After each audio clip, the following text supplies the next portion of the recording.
What's up, everybody? It's your boy. I just got over a really bad case of COVID, which of course was an absolute blast, and I would highly recommend to anyone. And I'm a middle school teacher, and I was out of work for a few days, and I got back on Monday to a note from my sub that said, boy in back left, and then it had that crossed out, and then it said below that, 8:49 a.m., and then it had that crossed out, and then it said, no issues to report. And you know what? I'm not asking any questions, aka Reed from Shameless Nerd.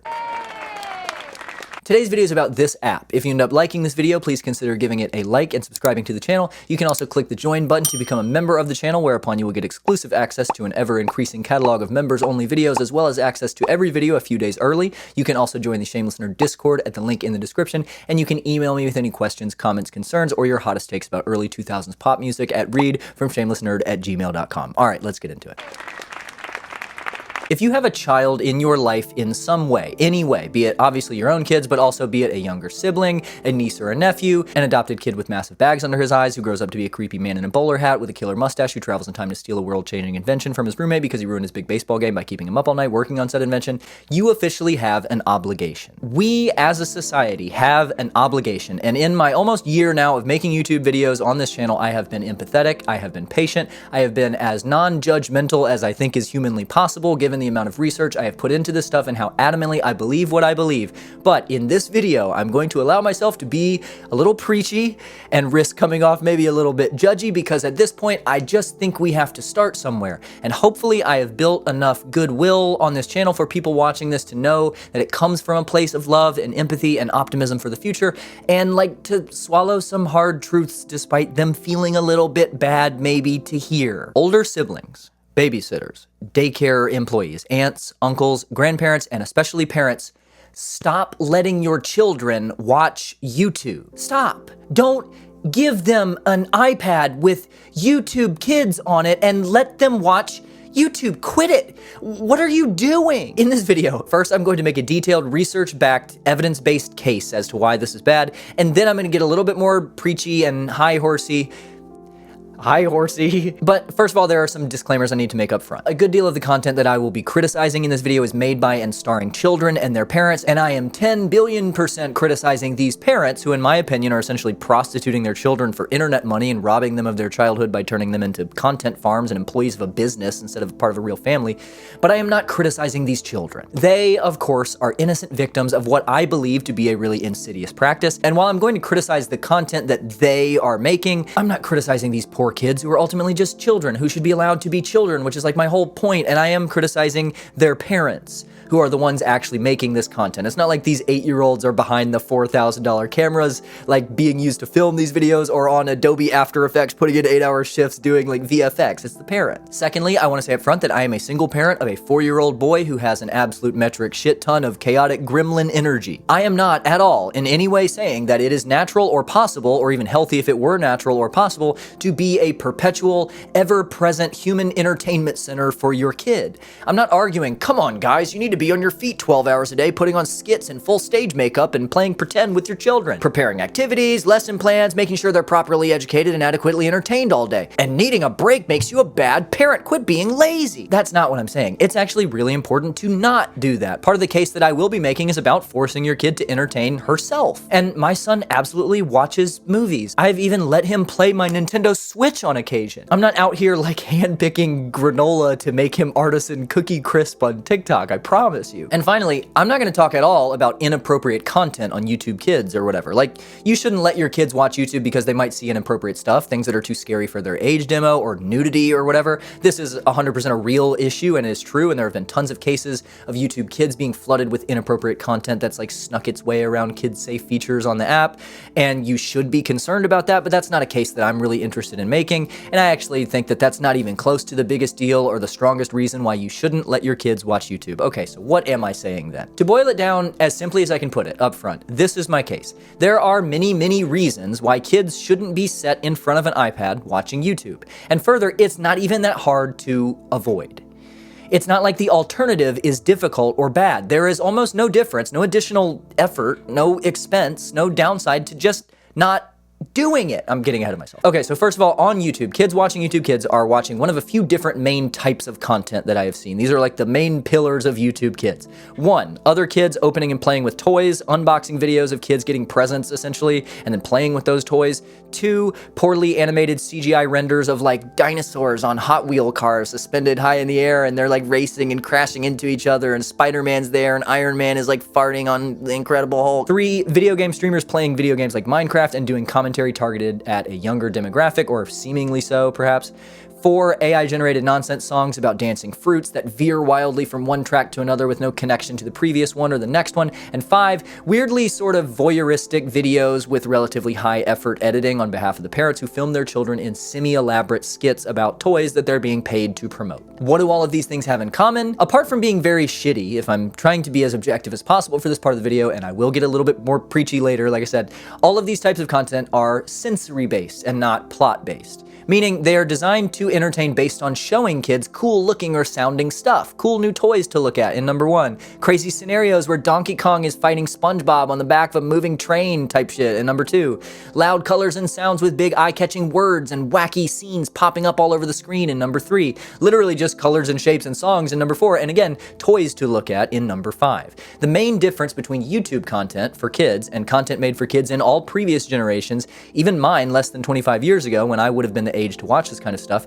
is that it's not using storytelling to entertain, it's using sensation.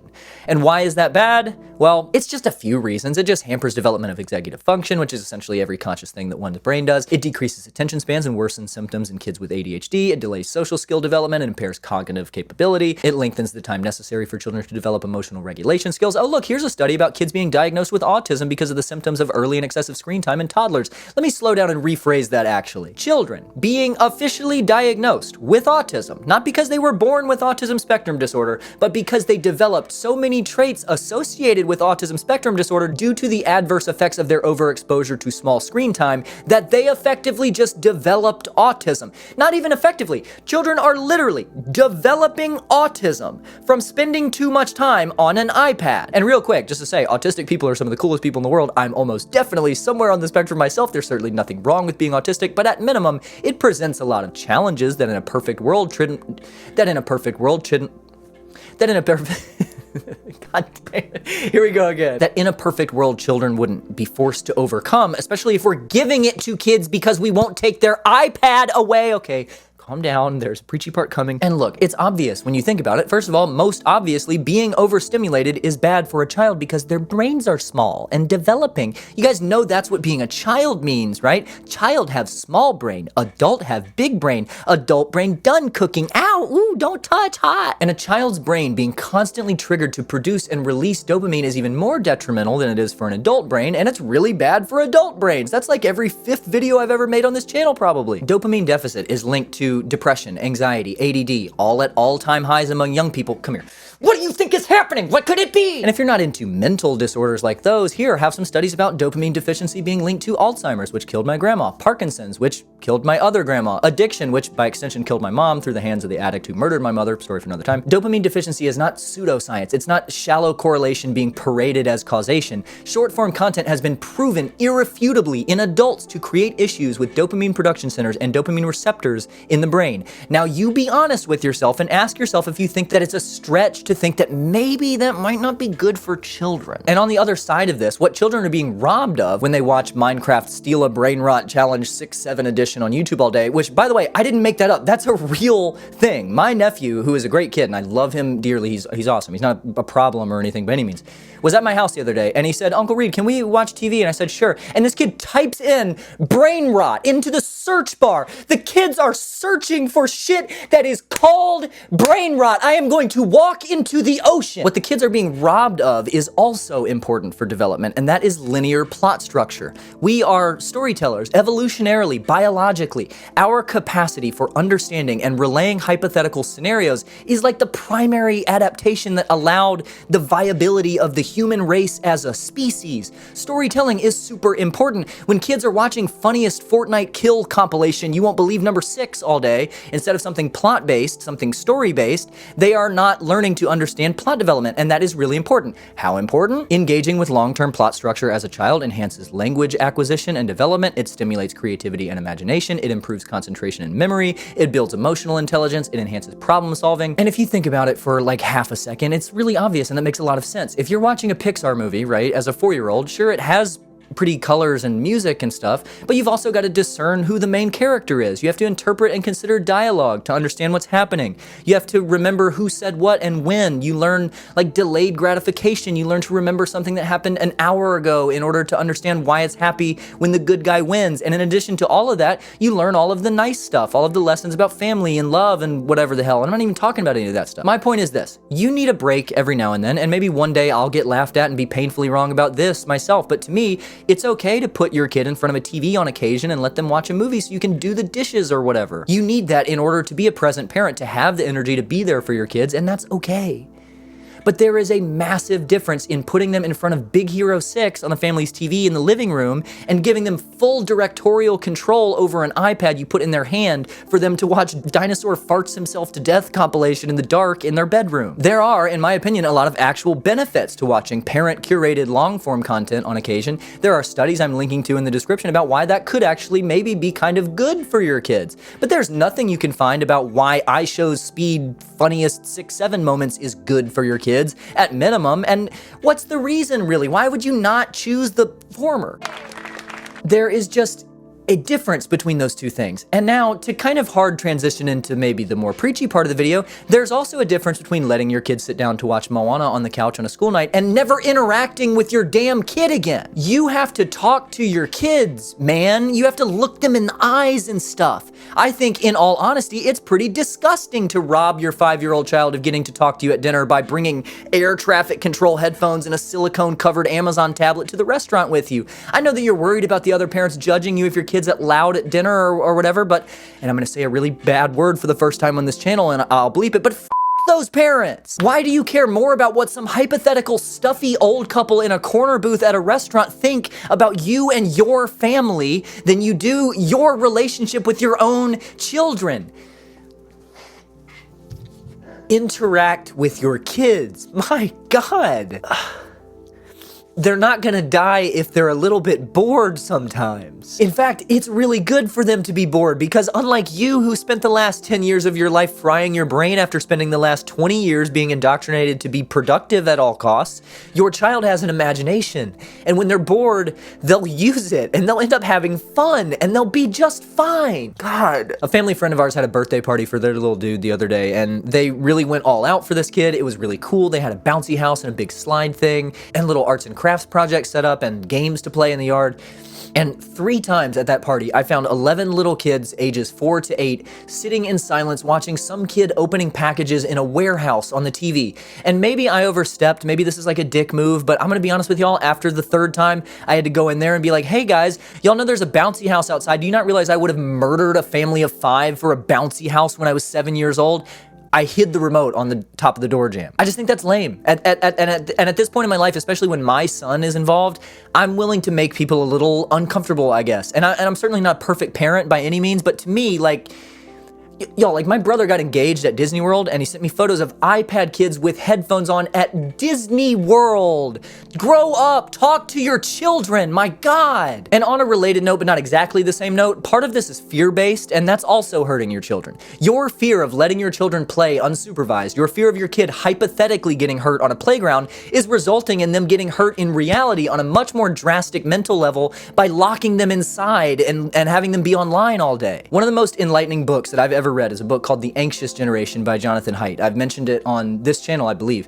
And I know I'm a little corny, but that book absolutely changed my life. I would recommend it to anyone. It's not a parenting book. It's just about like social media and growing up and society and stuff.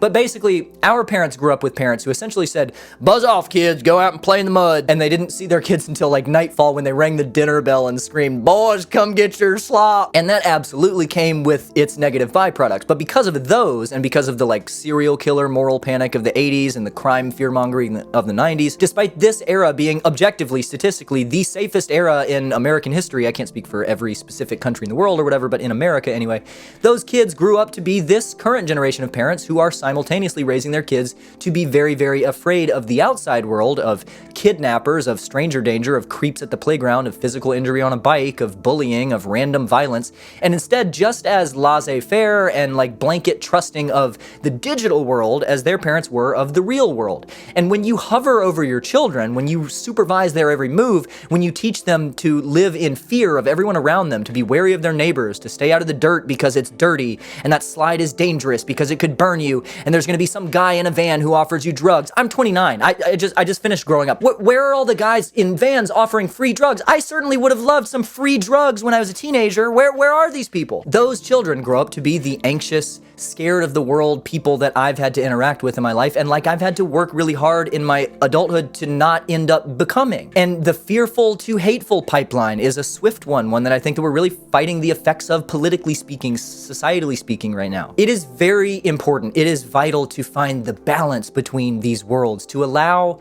your kids to play, not passively consume sensory-based content, and further, to do so unsupervised. That's how you develop your sense of self, your autonomy, your independence. When you're 7 and there's a snot-faced kid in Cookie Monster sweatpants on the playground who won't let you in on the slide, you don't like wallow in self-pity, you figure it out. You find out what kind of people you want to be friends with. You develop a sense of justice. When you're 5 and you want to turn with the toy that your friend has and he doesn't want to give it up, you learn conflict resolution. You learn how to defend your position. You learn persuasion. You learn de-escalation techniques. This shit is really, really important, and I could go on, but at a certain point I'd just be doing the entirety of the book, and I implore you to just read it. It's so, so good. You have to let your kids be kids. And the last thing that I'll say is that you are your child's frontal lobe until they're out of your house.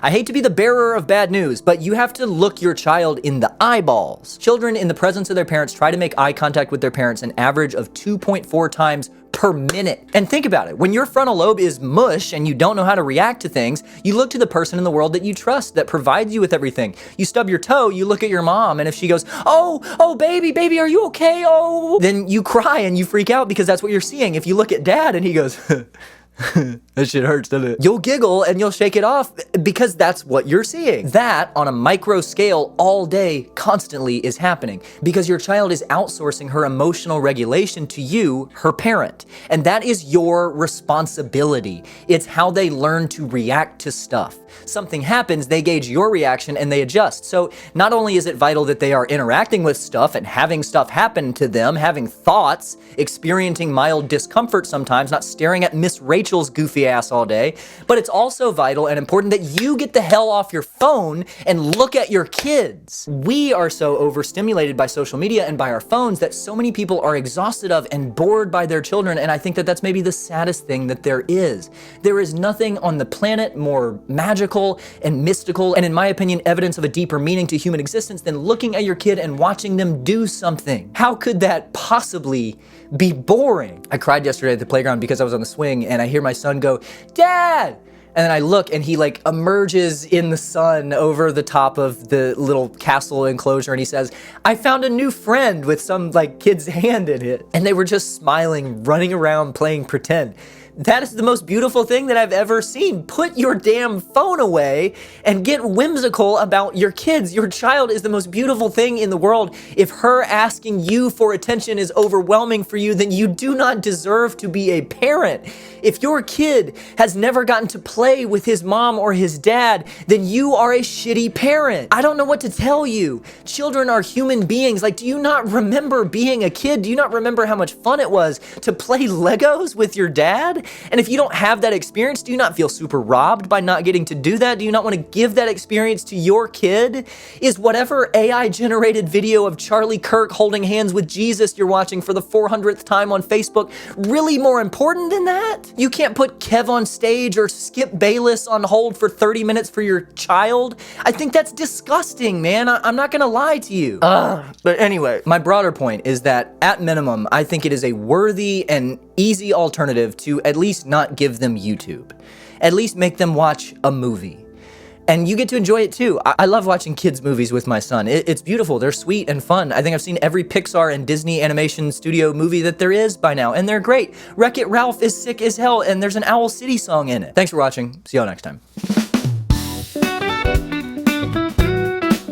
In today's post-video video, because I'm sick and I've made myself cry twice while filming this video, I'm actually going to reuse something from a previous video, one of my favorite videos that I've ever made that it didn't have that many views, and I'm really proud of like how it turned out, so I'm just going to kind of like reuse that. So if you've seen my cover of the Bright Eyes song Poison Oak, it's the same. I'm just going to put that here again, and you don't have to watch it. If you haven't watched it, this is a cover that I did of one of my favorite songs of all time, one of the most like meaningful songs to me, and then like at the end I kind of like interlace it with some footage of like me playing with my son, and it's like this really sweet, cute thing, and I think it kind of fits the vibe of what this video was about, and I just think like, you know, not that many people got to see it because it was in a video that I made about trees, and it like, you know, plateaued at a few thousand views, so thanks for watching, and I love y'all. Bye.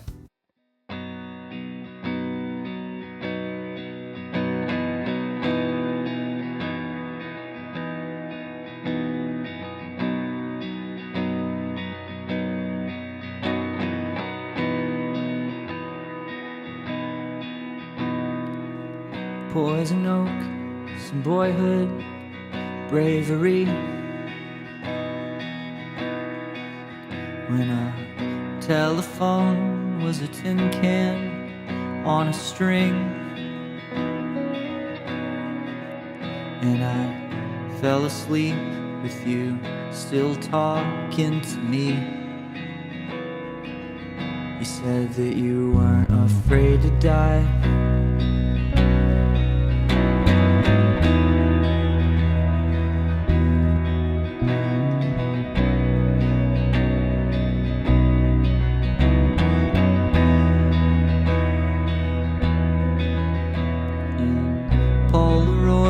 You were dressed in women's clothes. Were you made ashamed? Why'd you lock them in a drawer? Well, I don't think that I'd ever loved you more than when you turned away, when you slammed the door, when you stole the car and drove towards Mexico, and you wrote bad checks just to fill your arms. I was young enough, I still believed in war.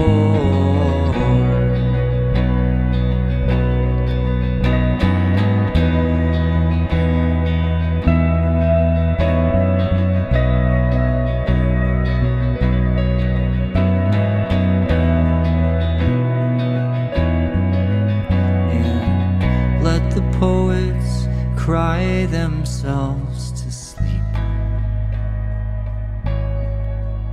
when their tearful words will turn back into steam. But me, I'm a single cell on a serpent's tongue. There's a muddy field where a garden was, and I'm glad you got away, but I'm stuck out here. My clothes are soaking wet from your brother's tears.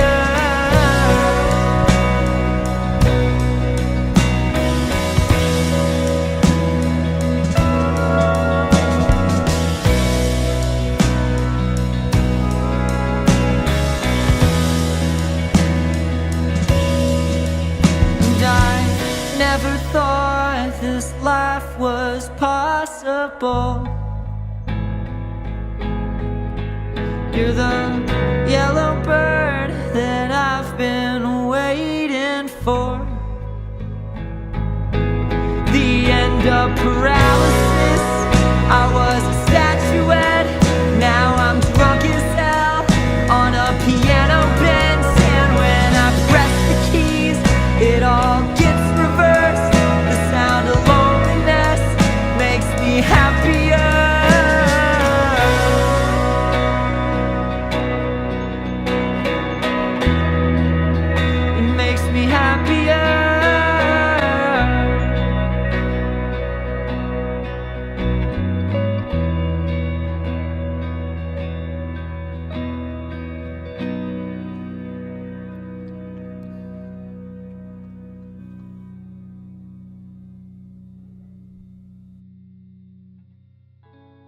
Alright, see ya.